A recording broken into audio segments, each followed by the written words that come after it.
Okay. My name is Mary Bryan. I live in Albany. I've been politically active most of my adult life, and I feel very strongly about the issues that have given rise to Occupy Wall Street and Occupy Albany.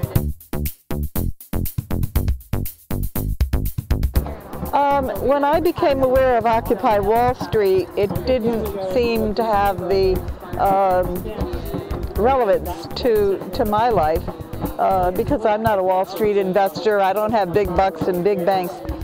But as I became more aware of the income disparities, the relationship between the Occupy movement and the various issues that it has decided to address, I found that there were a lot of them that touch my life.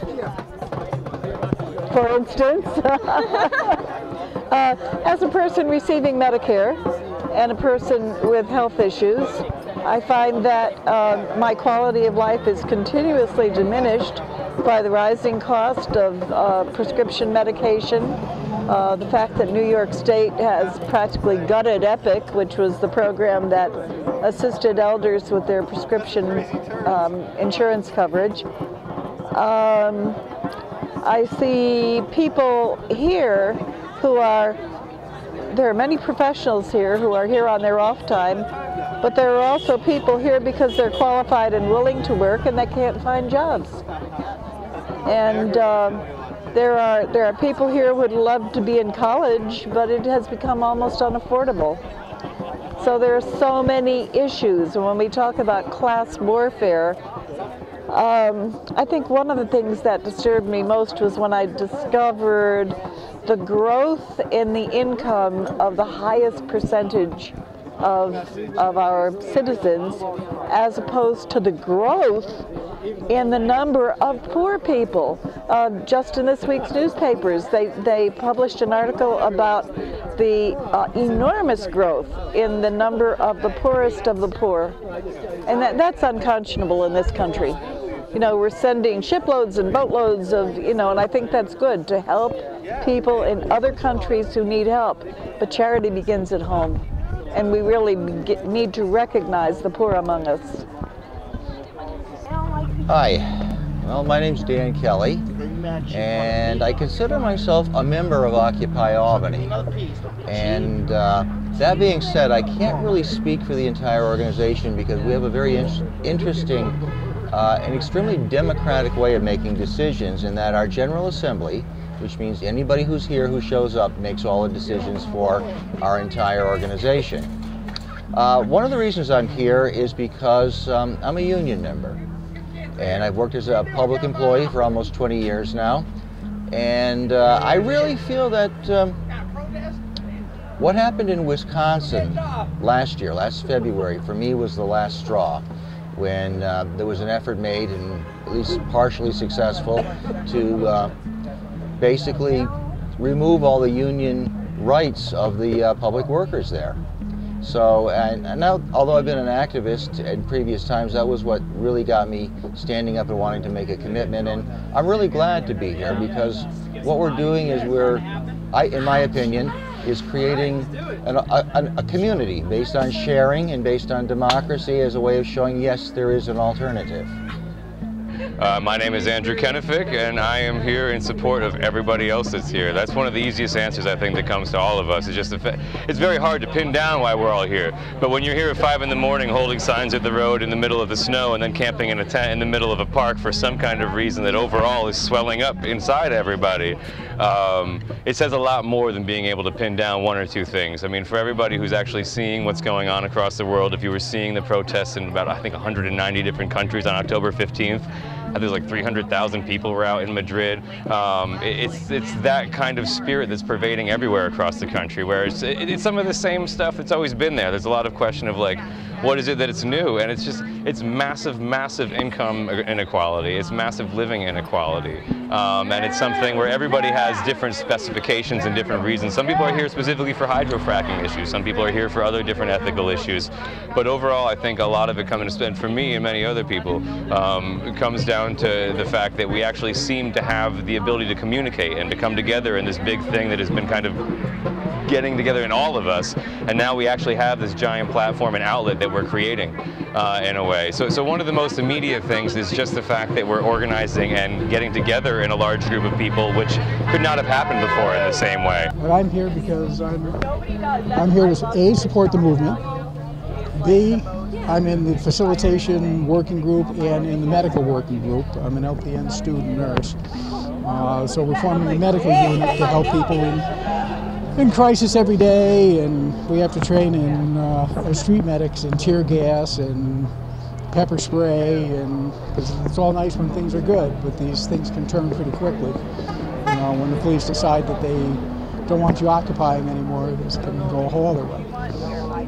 I was pretty involved in all the anti-war and civil rights demonstrations in the 60s and 70s. I've been tear gassed a number of times, and you know, so we know how these things can turn. So that's why we're setting up our medical unit here, street medics. So, and we're the ones that have to run in and drag people out of the tear gas and treat them on site. So in my medical bag, I have a stethoscope, blood pressure cup, a gas mask, helmet, gloves, all the things we need for rapid response if things go the other way.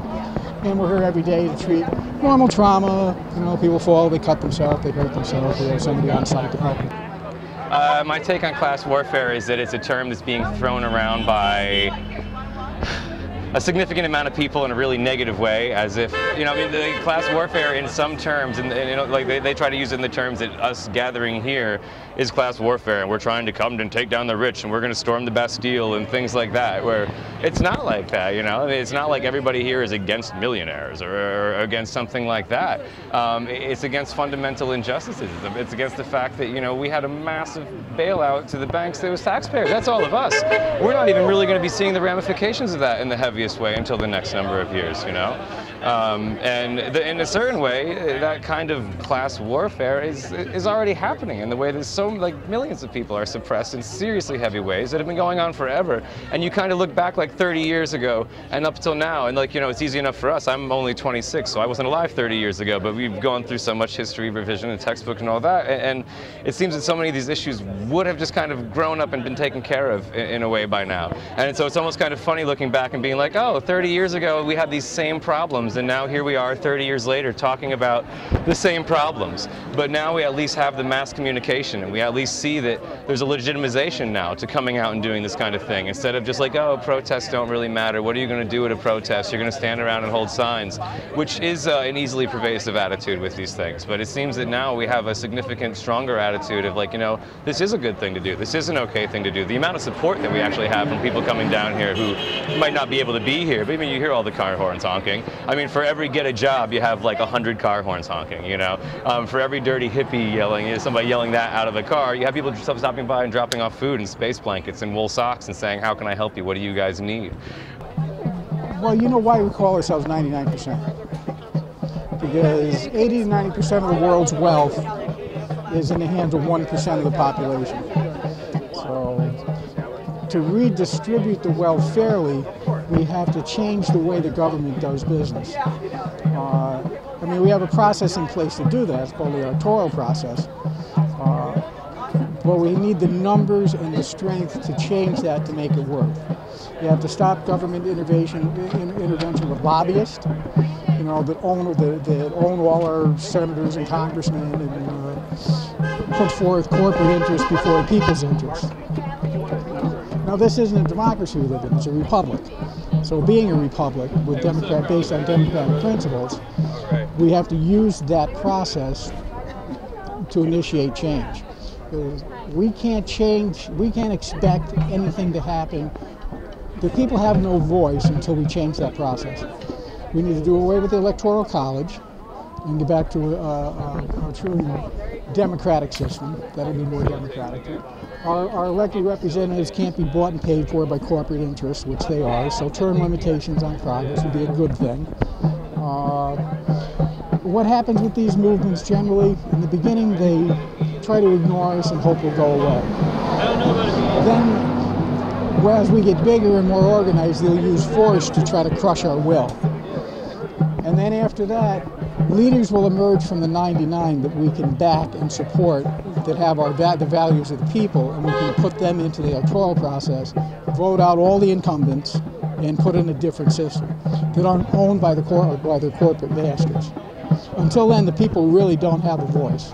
That is a big question that would require a lot of big words. In 5 years, what would I like to see? That is so difficult to put into big context with the amount of different foreign occupation and things that we have going on in the world. Significantly less foreign occupation, movement towards clean energy, significant not income redistribution. That's one of those words that kind of gets thrown around and taken out of context, or spread the wealth around. But more opportunity for everybody. We're living in the world where massive technology allows massive abilities, but then it turns out that only a handful of people are actually getting to take advantage of those abilities, while the rest of us are just losing jobs.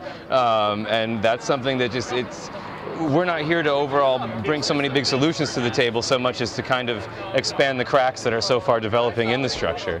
At least that's how I see it, that we're hopefully here, maybe not even knowing in the immediate term what our purpose is, but given that it's happening everywhere, it's like almost like, what does one snowflake think about itself and how important it is? It's nothing. But for somebody observing from the outside, it's a giant blanket of snow. So it seems that it's a little bit difficult to say accurately and then, not be trying to say things that are easily able to be taken out of context, which is a large way that our news media, works. But I'm here to make things and hopefully see things be a billion times better in 5 years. That's what we all want. And again, I want to preface that by saying this is my view, not necessarily the view of Occupy Albany. I do believe that there is an ongoing struggle between labor and capital. And certainly this right here is an example of it manifesting from the side of the working class. I don't believe that all of history can be boiled down and redacted into just class warfare. I mean, I think there are many, many different dynamics that drive history, including individual free will. But I do believe that class struggle exists all the time, and I believe that right now we are in a state of class warfare. We have been for a while. The wealthy classes have been winning, but we're pushing back. It's a system that we have now. We just have to change the way Washington does business. They say, oh, you can't change Washington. Yes, you can, but it's going to take numbers. It's going to take a massive concerted effort by the people. 5 years? 5 years, what I want to see is I would like to see all the states that have tried to take away the union rights of public employees to reverse that. I would like to see more private sector employees unionized. I'd like to get rid of things like the Electoral College, which makes the election of our president very undemocratic, and it's how we got stuck with George Bush the first time around. I don't really necessarily have a vision of an ideal world, and even if I did, I don't think it could be accomplished in 5 years. I'd also like to see the big corporations and the big financial institutions paying more taxes and taking that money that we gave them to bail them out and reinvesting it in America. I'd like to see a gigantic infrastructure project nationwide, which I think would really go a long way towards solving the unemployment problem and make the country a better place as well. This isn't going to be a 1 year, 2 year process. This is a 4 or 5 year process to make this happen. First of all, we have to get everybody organized enough and pointed in one direction. Right now, this has just been a spontaneous international movement, because people are just fed up. It can't go on anymore. This process just isn't working for the people anymore. You have big corporations exporting all jobs.